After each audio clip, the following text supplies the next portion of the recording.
If you want to move the world, if you want to make changes, if you want to get anything done, you have to know how to communicate. You have to be able to convey your ideas, your hopes, your emotions in a form that other people can respond to. You have to figure out how to get the word out. You have to connect with other people. If you want to make changes in the public realm, if you want to make changes in America's political system, America's economic system, if you want to make those broad changes, it would certainly behoove you to master the medium of the day, to use whatever communications technology is available and put it to your uses. In American history, and especially in American political history, those individuals, often presidents but not exclusively presidents, who have made the greatest mark, who have changed their world, changed the circumstances in which they and Americans of their day live. They're the ones who have mastered the media of the day.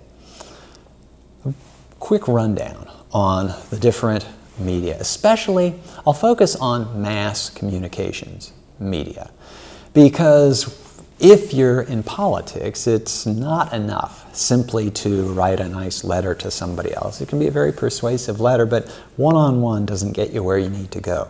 In the case of politics, you need to communicate to lots of people. So, in order, the mass communications media of American history were first of all newspapers, especially mass circulation newspapers as they developed in the 1890s and the early 1900s. So newspapers first, then radio.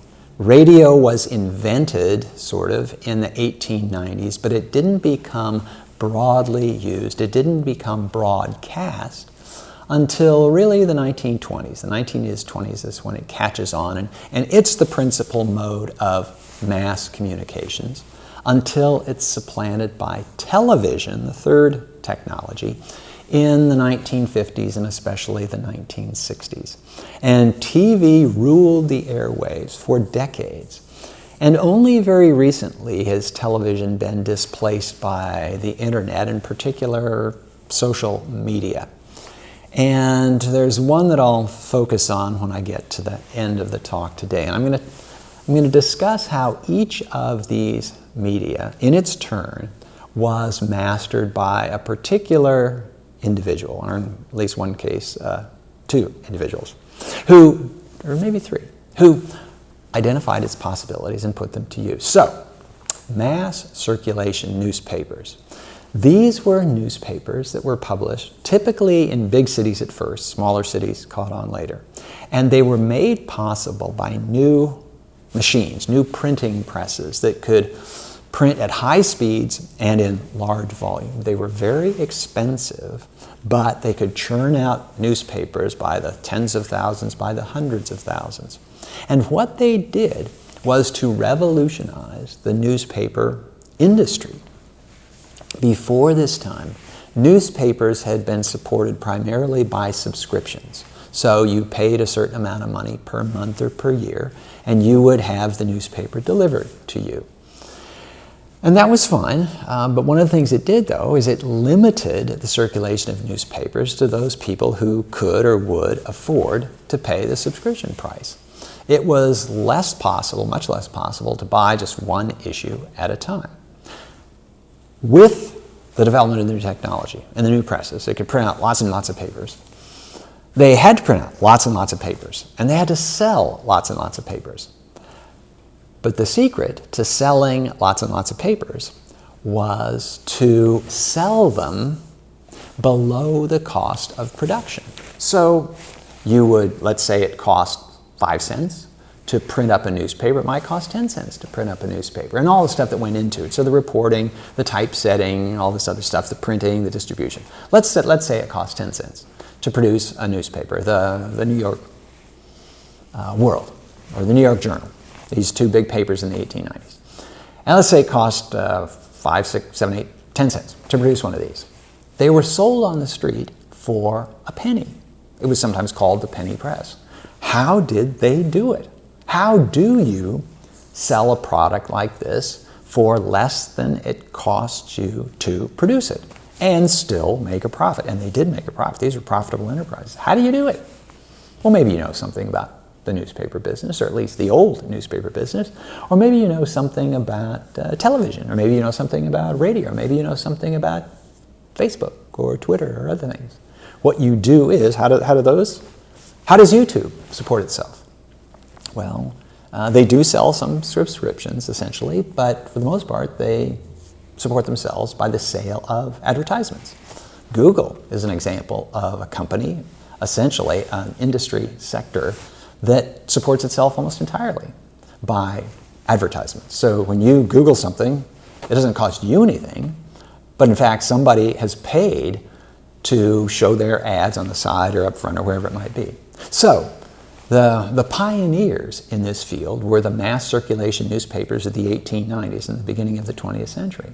And they figured that if they sold lots of newspapers, they could sell ads. And just as with internet advertising, especially television advertising, the more eyeballs you attract. In the case of television shows, the more people who are watching. In the case of internet searches, the more hits you get, the higher price you can charge for your advertising because it reaches more people. So the newspapers of the 1890s, they were looking for ways to sell ads. To sell ads, they had to sell lots of newspapers. Then they could go to the advertiser and say, we sold 250,000 copies per day last quarter, so you should pay us this amount. So how do you attract the eyeballs? How do you get that many people to read the newspapers? Well, it's basically the same principle that's now identified with the concept of clickbait. You come up with ideas, you come up with headlines, they're going to attract people. And so these headlines that make people say, boy, that sounds like a great story. I need to buy that paper. And because the papers were inexpensive, a penny, lots of people could buy them. So you've got this technology that is crying out for big stories, dramatic stories to tell. And along comes a politician who understood how to make use of that particular approach to the news. He was Theodore Roosevelt. He became president in 1901 upon the death of William McKinley. Roosevelt was vice president. He became president when McKinley died. But Roosevelt became vice president largely as a result of his exploits in the Spanish-American War of 1898. Roosevelt had a very responsible position in Washington, D.C. He was Assistant Secretary of the Navy. And other things being equal, he should have stayed in Washington and minded the business of the Navy Department. But no, Roosevelt, for personal reasons, he had to demonstrate his own heroism to himself. He resigned his post and went off and fought in Cuba. And he fought gallantly and very bravely, and he made a name for himself. He was at the head of the so-called Rough Riders, a regiment of volunteer cavalry. And Roosevelt came home a great hero. His first stepping stone was governorship of New York, and then from there he became vice president and then president of the United States. And Roosevelt understood this new technology, understood this new medium. He understood that reporters for the newspapers had to come up with dramatic stories. When he was, even before he became president, he had been a police commissioner in New York, and he got in the habit of inviting reporters along on his midnight rambles when he would go around the city under the cover of dark, looking for crooked policemen, cops on the take. And he would sneak up on them. He'd catch them sleeping on the job or taking money from shady crooks and things like that. And the newspapermen, boy, they wrote this stuff up. It's not coincidental that this was in the early days of news photography as well. So there are great pictures here. The pictures and the headlines and all this stuff. Roosevelt was great copy. Roosevelt was a dramatic figure. Roosevelt was somebody who almost invented the sound bite in American politics of saying something pithy that came across, that you could put in a headline. Roosevelt was a terrific story, and he became even a greater story when he became president of the United States. He was the youngest, and remains the youngest president in American history. He was young enough to have a house full of young children around, and so they were running around the White House and doing this and that. Roosevelt also understood that the presidency could become the epicenter of American politics. We take it for granted. The president is front page news every day in newspapers, on news sites these days, but that wasn't the case before Roosevelt became president. But Roosevelt understood that with this new medium, I can make the presidency the epicenter of American politics, because, he understood, it's a lot easier for reporters to tell the story of one person, to report on one person, rather than report on Congress. Congress, until then, had been the center of American politics, but reporting on Congress is hard. They do most of their stuff in committees, and you can't get in there. And in any event, it's a story of hundreds of people instead of one person. Roosevelt would bring reporters into his confidence, and he would invite reporters into his office, and he would say, okay, now you can't publish this, but I'm going to give you some background. Roosevelt essentially invented the ground rules for reporting for the 20th and in some cases into the 21st century, of giving interviews on background, where you don't get to say who it was who gave you this information, but you could say highly placed sources in the administration said da-da-da-da. Roosevelt would distinguish between what he said as president from what he said as an individual. And you could not report what he said as an individual except with his explicit permission. Now, anything he said in public as president, that was also fair game. But Roosevelt became this figure who was just catnip for the reporters. He understood the deadlines reporters were working on. He understood that stories had to be filed by such and such a time for the next edition and so on. He knew that if you had bad news to deliver, be sure to deliver it late on a Friday afternoon, because the weekend newspapers weren't read by very many people. If you had good news to announce it on Monday morning so it would get out. He understood that there was a timing and things, so if you had something you wanted to say and you didn't want your opponents to be able to reply, deliver the news late in the news cycle so there would be time to get your version into the papers, but there wouldn't be enough time for the reporters to go find somebody else who was going to criticize it and give a rejoinder. That would have to wait for the next day's paper. So Roosevelt was this figure who was great for the news medium, the newspapers of the day, and the news media of the day, the newspapers, were great for Roosevelt. They made Roosevelt into one of the most effective presidents in American history, and the one who really set the model for the modern presidency. Next phase of the communications technology cycle, radio. Radio was invented originally as a point-to-point means of transportation. It was called wireless telegraphy. So you could send a telegraph message, dots and dashes, but you could send it over the air. But when you send it over the air, anybody could listen in if they wanted to. So this raised the possibility of a broadcast technology. Broadcast, like the broadcast comes originally from a way you sow seeds in a field. You throw them everywhere, you broadcast them. So radio really came into its own as a broadcast technology in the 1920s. And it was used, well, it was used first to air music. And so orchestras would play and the music would go out and people could listen to the orchestra listening to this box, this big box radio receiver, and it was almost like being there. Well, of course, it wasn't quite like being there.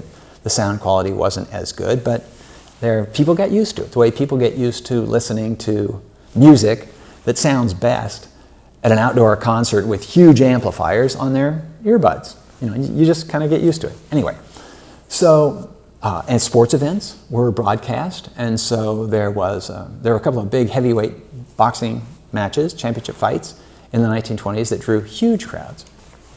The first politician to make real full use of radio was Franklin Roosevelt.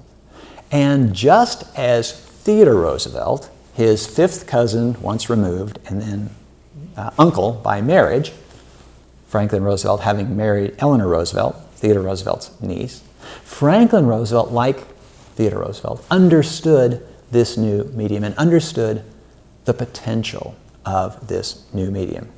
And Roosevelt unveiled his approach to radio at one of the most critical moments in American history.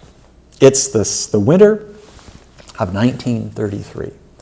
The country is at the depths of the Great Depression. Banks are falling. People are out of work. Millions have been laid off. Millions are homeless. Americans have just voted in a new president, and the new president, Franklin Roosevelt, has just taken office. And he spent the first week of his presidency working almost around the clock with Congress on reforming the bank system, because the banks were closed around the country. People couldn't get money. The economy was paralyzed. So Roosevelt and his Democratic Party and advisors, and with some Republican votes, reorganized the banking system. And Roosevelt, essentially, as I say, had been doing this kind of behind closed doors, but now he lets the American people in on the plan, on what has been done, and more importantly, what they need to do now. Roosevelt, in March 1933, aired the first of what came to be called his fireside chats. And he wanted them interpreted that way. These weren't full-dress speeches as though he was addressing Congress. This wasn't like the State of the Union address or anything like that. No, this was designed to be almost a one-on-one. It's almost like Uncle Franklin Roosevelt, is coming into your home and sitting by your fireside and explaining this problem that the country has run across and how the problem is being addressed. Now, the fireside chats were typically aired on Sunday evenings. Sunday evenings, Roosevelt figured most people would be at home. And taking allowance of the time zone differences, they aired at 10 o'clock on the East Coast, which was 7 o'clock on the West Coast. So people, in many cases, were in bed. And during the winter, during that Depression winter, a lot of people went to bed early simply to conserve on calories. When they were short on food, if they didn't burn off a lot of calories, then they could make food last longer, so they would stay in bed. So many people, especially in the East, but in other parts of the country too, were already in bed when Roosevelt came on the air. And Roosevelt spoke as though he was sitting at their bedside, sitting by their fireside, and explaining to them this fairly complicated aspect of government operations, the way the governments were regulating and reorganizing the banks. But he did it in a way that made them feel that they were part of this. Some of this had to do with Roosevelt's understanding of radio as a communications technology, as a communications medium. Because in the days before radio, to be an effective politician, to be an effective political speaker, you had to have a big, booming voice, a voice that could fill entire auditoriums without microphones, because they didn't have microphones. So you had to have this big voice. And when you spoke, you would tend to orate. You would project. You'd speak big. Roosevelt understood that with radio, you didn't have to do that. And you didn't want to do that. You didn't want this to sound like a speech. You wanted this to be a chat. That's why they were called fireside chats. And for 15 minutes on that March evening in 1933, Roosevelt explained, first of all, how a banking system is supposed to operate, and the fact that banks do not have enough money in their vaults to immediately repay all their creditors if the creditors rush in at once. No, the money has been loaned out to other people for productive purposes so it can build the economy, it can provide jobs, and pay interest to the depositors. So that's the way a banking system normally works. And Roosevelt went on and explained what had gone wrong in the banking crisis the country was in at this point. Americans had lost confidence in the banks, and when they lost confidence as a group, they would rush to the banks, they would run to the banks, these were called runs on a bank. They would rush to their banks and demand their deposits immediately. And the banks, because they didn't have all their money in the vaults, because it was loaned out for useful purposes, but on long-term loans, the banks didn't have enough money to pay them all at once. And this was why thousands of banks around the country had gone bankrupt, and people had lost their life savings. This was horribly distressing. So first, how a banking system is supposed to work. Second, how the banking system in the United States had gone wrong in the recent months. Third, what the President and Congress had done to fix the banking system. And this by taking the weaker banks and consolidating them with the stronger banks, and injecting some government money to support the banks, and making sure that the system was going to be okay, and scheduling a timetable for reopening the banks. So this is, Roosevelt is reporting on what has been done. And if you listen to it, and you can listen to these, they're on YouTube, it really was a masterpiece of explanation, because banking is not a simple thing to understand. But in about 13 minutes, Roosevelt explained these three things. But the last part was the most important, because Roosevelt explains to the American people that what we have done in Washington, everything that we've worked on, all the plans that we have made, will be for nothing without the support of you, the American people. And this is where Roosevelt really is appealing to the American people one by one. And one of the remarkable things about radio as a communications technology is that although Roosevelt was speaking to an audience of scores of millions of people on that night, each person could hear his words almost as though he was speaking to that person all by that person alone. And it's a remarkable thing. And it also has to do with just the nature of the electronics, where, as I said before, where politicians before almost had to shout to voters. Well, with radio, you can put the microphone very close to your mouth and you can speak in a low voice just the way you would if you were offering kind advice to a favorite nephew or something as that nephew was falling asleep in bed. And Roosevelt appealed to the American people to show their support of these banking reforms. And he said, you know, without your help, all of our work will be for naught. But with your help, we can do anything. We can get through this crisis. And that was it. 15 minutes and that was it. And people turned off their radios that night. And they felt as though, in many cases, their uncle had been speaking to them, or a kindly older gentleman in the neighborhood was speaking to them.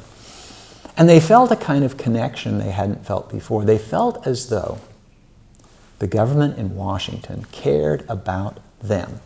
This is something that Herbert Hoover was never able to pull off. Herbert Hoover knew more about banking, more about government operations than Franklin Roosevelt. But he didn't know how to make that connection. He didn't know how to use that communications medium to greatest effect. And so, when people turned off their radios that evening, they thought, okay, the government in Washington cares about me, and the government in Washington, the President of the United States, has come into my home and has asked me for help. I'm going to give my help. And the help showed up the next day. Because during the previous weeks and months, people had lined up outside banks, but they'd always lined up outside banks to get their money out, which endangered the banking system even more. On that next day, that next Monday morning, people lined up outside the banks again, but this time they were going to show their confidence in the government and in the banking system by putting money into the banks. And when people put money into the banks, that very act makes the banks stronger. And as a result of this 15-minute fireside chat, Roosevelt saved the banking system. He didn't cure the Depression, that was a bigger thing, but he saved the Depression, and he made Americans in the country at large believe that government officials in Washington had their best interests at heart. And Roosevelt went on to be the most beloved president in American history. It helped that he was elected 4 times, and so for many people, for young people in particular, he was the only president they could remember at the time he died. But if you were of a certain generation, you, for the rest of your life, would remember where you were when you heard the news that Franklin Roosevelt had died. It was as though you had lost a member of your family. Roosevelt's use of radio allowed him to make that connection. Third wave of communications technology, television. Television as I mentioned in a recent lecture, came along in the 1950s and 1960s. And again, it was a new medium. It had different demands. And there were different types of people who responded to the demands and who put this new medium, television, to best use. Two, who at about the same time demonstrated their mastery of the medium, were John Kennedy, who was not a heavyweight in the U.S. Senate, and he was not a deep thinker. He was a somewhat charismatic individual, but charismatic in a television kind of way. It helped a lot that John Kennedy was a telegenic, a good-looking guy on TV. Before television, it almost didn't make any difference what you looked like as a politician. I mean, there was a joke that would go around in the days of radio that person has a face for radio, which meant you could be as ugly as could be and nobody would know. But with television, not only do they see your face, but they see your face in motion. They see how you behave, just the way you carry yourself. And so the young, dynamic, sort of made-for-TV face of John Kennedy carried him to victory in the 1960 election over Richard Nixon, the vice president, who was much more experienced in politics, but he was old school and he hadn't made the transition to television yet. And in a critical first debate in the general election contest in 1960, Kennedy had his makeup people, make him look tan, fit, and healthy and everything else. Richard Nixon was coming off an illness, and he didn't bother with the makeup, and he just looked horrible on TV. Strikingly, people who listened to the debate on radio gave high marks to Nixon, lesser marks to Kennedy. People who watched on television reversed that. They thought Kennedy had come across better, and Kennedy won the election. A close one, but he won it. And Kennedy went on to demonstrate the kind of approach, the kind of sense of humor, for one thing, that plays well on television. It's a self-deprecating sense of humor. He didn't think he was any big stuff, but he always had a smile for the TV, a little bit of a grin. And he might have gone on to do much greater things in American politics generally and with television, except for his assassination in 1963. But by then, the person who had demonstrated that he could master television was Martin Luther King Jr., the civil rights leader. And King understood television. He understood the potential of television to appeal to the conscience of Americans outside the South. But he also understood television as a medium for conveying the speeches, the sermons, as it were. He was an ordained minister. The sermons on civil rights that King gave to the American people. And King was one of the most striking figures, a good-looking guy too, was the most striking figures on American television. And when Americans saw King give his great address at the March on Washington in the summer of 1963, they were riveted. King became a star. And it was this star power that actually propelled him to the top of the civil rights movement and gave Americans this face that they could identify with the civil rights movement. Now, King got much of what he was aiming for, but he too was assassinated. Now, I'm not going to draw any connection between television and the assassinations of John Kennedy and Martin Luther King, but they would have presumably gone on to continue to use the medium. Instead, the next public figure to master television was Ronald Reagan. Ronald Reagan was elected president in 1980, and one of the reasons that he was elected president in 1980 was that he had a running start, a head start on mastering life on camera because he'd been a Hollywood actor. And Reagan demonstrated as president that he understood, just the mechanics. Where is the camera? How do I look? What do I say? And he became known as the great communicator for his ability to communicate on television. Which brings us to the modern era. The internet, social media had been around for a while, and they were looking for their new champion, the one who would use social media. And Donald Trump was the one who, as a candidate and then as president, really broke through and basically remade Twitter into this must-read, must-subscribe-to medium by which a president could communicate with the American people directly without the filter of television networks and their editors, without the filter even of White House staff.